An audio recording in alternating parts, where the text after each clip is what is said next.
I'll tell you how you manage people, by keeping them at arm's length. The more you protect your peace, the more ruthless you become regarding it, believe me, because peace is so sweet. There's nothing like tranquility with yourself. But when you're interrupted by people who just want access to use you because they want to go out and you don't want to go out, you want to stay home, and now want to argue, they want to argue with you. No. You protect your peace, and then you're a king or a queen. Don't allow interlopers around. Don't allow chaos. If they want chaos, they can leave. This is your home, you have your boundaries, and peace is very important for your health.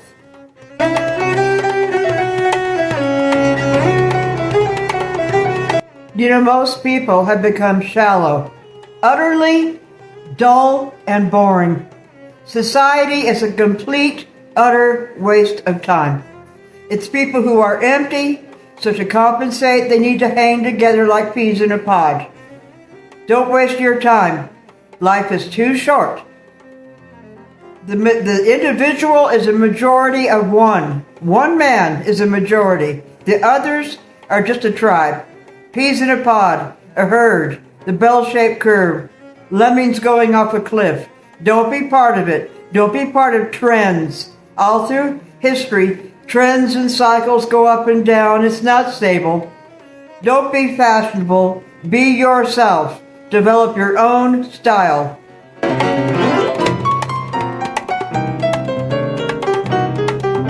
You know, the more you tolerate in people, the more they disrespect you. Yes, it's not nice to tolerate because it compels them to dig further and further and see how far they're going. They're searching for your line. Do you have one?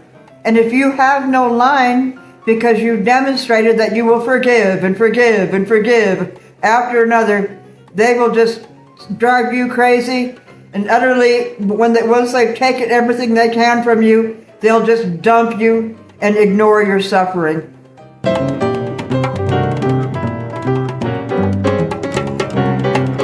That's right. Every time you allow bad behavior, you lower your value in their eyes. They want a king and a queen, but they'll push you to see if you have that line. And when you say, don't come without calling, I want you to call first so that I can tell you whether it's a good time or not. I'm not an open door. And don't bring your friends. I don't want strangers in my home. I invite to my home. You don't invite to my home. Things like that. If you tolerate stuff that's going to just ruin your tranquility, they will just hate you. They want to value you. You won't allow them because you don't have the guts to draw lines and to establish boundaries. You're a wounded empath. A healed empath has boundaries, high walls, a fence, and a locked gate.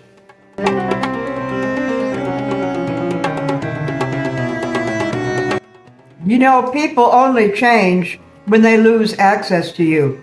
That means silence and withdrawal. If you stay in the system, they get worse. I've learned this through years of putting up with people and thinking I was being nice. I was being a saint because I would put up with such crap. No way. When I finally went no contact, they lost all access. Finally, I had value in their eyes. You know, you only see the value of something when it's gone.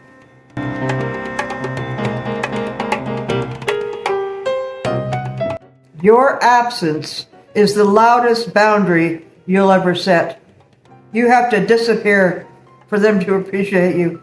Unless you want to fight it out, unless you have the time and energy to fight it out with a bunch of children. They are children in adult bodies. A lot of them don't even know about boundaries. You know, it's a funny thing about America. They have beautiful houses. I search out beautiful houses out on the internet. And how few of them have fences around them. A lot of them will have their front door right on the street.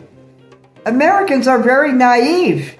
You know, in Mexico, people are kidnapped every day. They need fences, Fences are part of the property. The same thing in Europe and in Italy. Fences, beautiful walls. But Americans trust people.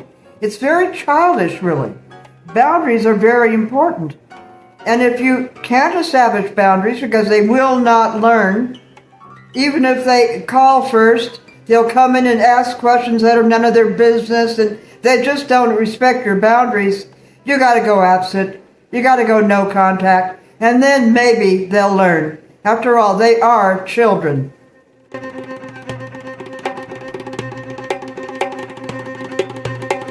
You've been teaching people how to treat you, all from what you allow. They think you're weak, and then they disrespect you more. And there's no limit to what they'll do to you.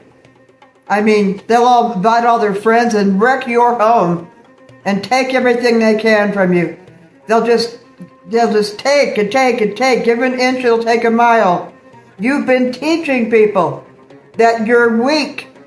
Teach them that you're strong. Do some good for them.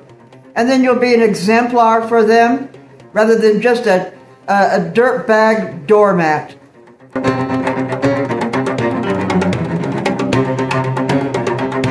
You think you're giving them chances. They see you as spineless and will walk all over you.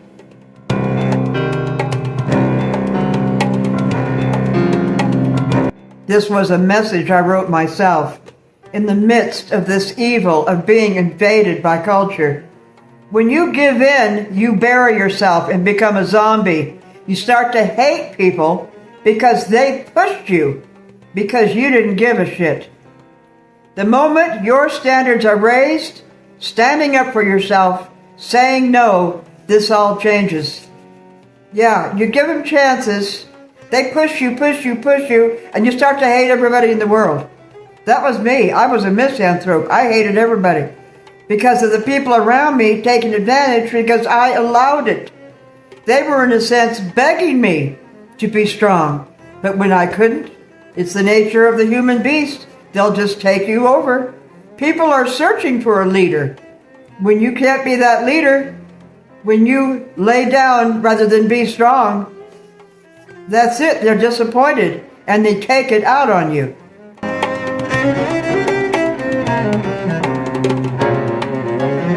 From the Karen Kellock dissertation.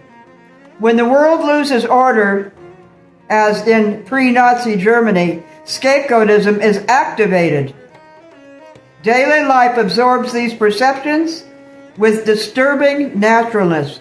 There's always an undercurrent of prejudice or scapegoatism, and it's activated when there's disorder. People get ruffled, and they want to find a scapegoat, and then it just takes over. The collective unconscious is just a contagion of madness that takes over. Study Nazi Germany, how this happened. Pre-Nazi Germany, during, and even after the war was declared over, it still went on. It doesn't end just because the war ends, you know. People want to find a scapegoat. And it's with disorder, especially in a home. I keep order. I keep a tight ship. I want my home orderly and spotless and immaculate, and that means everybody in it is happy. But when there's disorder, people's emotions come out. That's the function of the woman in the home. She's a home creator and an order maintainer.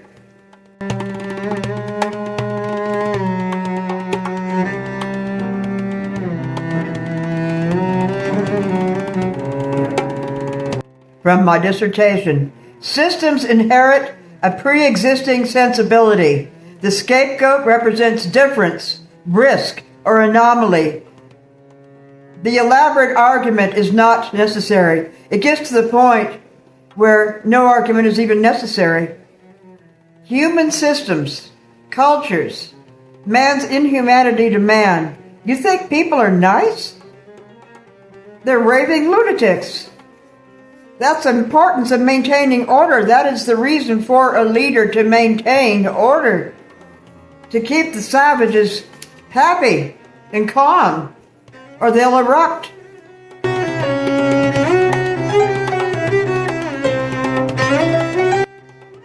Disorder activates emotions that were buried, maybe for generations. You don't know what's happening subconsciously in your generation, in your family hierarchy. It's called generational curses, you see? And they're activated in certain generations. It's always there. There's a level that's there, a strata, and it comes out in certain generations, and it lands like a boulder on the scapegoat. It's got to have a scapegoat. I'll bet you didn't know this about human nature, did you? It's very important to maintain order, and societies differ regarding how tight that order is maintained.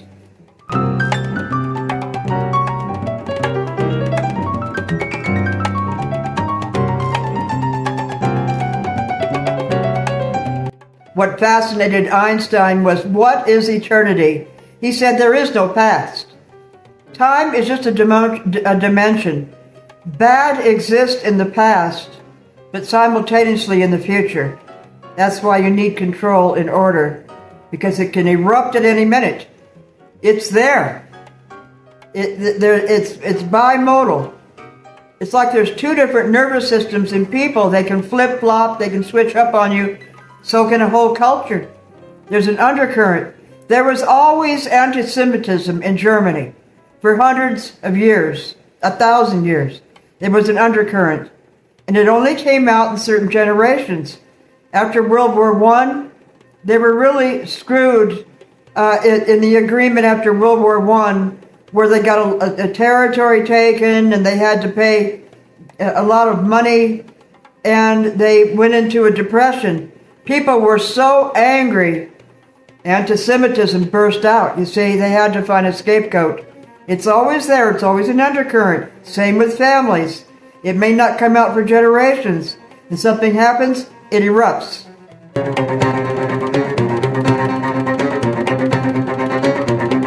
People, you, me, we can get stuck in a mindset. And then it can go on for generations or our whole life. Don't get stuck in a mindset. If you've had tragedy in childhood, I think I did, because I didn't have any boundaries. I didn't know what was happening. My trumpet teacher at age 8 tried to molest me, and I mean, there's several things like that. Young girls, very few of them haven't been molested by age 10. It's just really bad. Several tragedies happened in my childhood. You can get stuck in a mindset, a persecution complex. And if you have that, the persecution comes more. For example, if a little girl has been molested, she carries a spirit on her, and it attracts more molestation later, maybe even in her 40s. Men are trying to take advantage of her sexually. If she doesn't know how to draw lines and slap somebody's face and say, "You pervert, get out of here. If you call me again like this, I'll call the sheriff," stuff like that. If she just, out of the fact that she's had a life of not having any approval, she may give in just to get that temporary approval, and then she gets a reputation and it happens more. That's what happens. A spirit of molestation was established in childhood. You see, we're stuck in mindsets. The thing about making gold, the title of this channel, is to purify from these old mindsets. When your mind goes back in the past, say, "I finished that cycle. I went through that cycle and I'm done with that cycle. Now I'm in a new cycle." Don't go back. Don't get stuck in a mindset.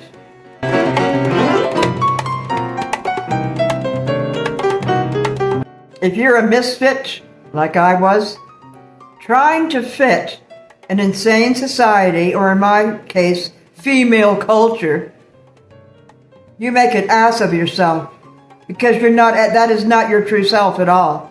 You know, I used to go to AA meetings, and the thing to say was, "I'm so glad to be here today," and I would repeat the line, "I'm so glad to be here today," or repeat the line I was supposed to say around women to be approved of or whatever. It wasn't me, and they could see it wasn't me. And then you're even more of a misfit. You have to just be yourself. Fitting an insane society, you make a fool of yourself. You make an ass of yourself. I see it all the time. It comes from weakness, and everybody can see you're weak.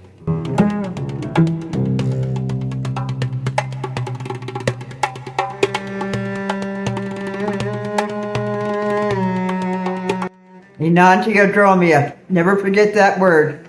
From sinner to saint, from gangster to priest, reverting to the opposite. The woman who drinks, an alcoholic, she's seen as a slut. She doesn't know what she's doing. Men take advantage right away if a woman is drunk. She was drinking. She goes from sinner to saint by going sober. She may have to leave town because people don't like changing their archetype, the way they see you. They see you as an archetype, a certain way, a floozy, whatever, and they don't like seeing you as a saint. It's a non-theodromic, a reversal. You may have to leave. People don't like seeing you good. They want to see you bad because they want you as a scapegoat.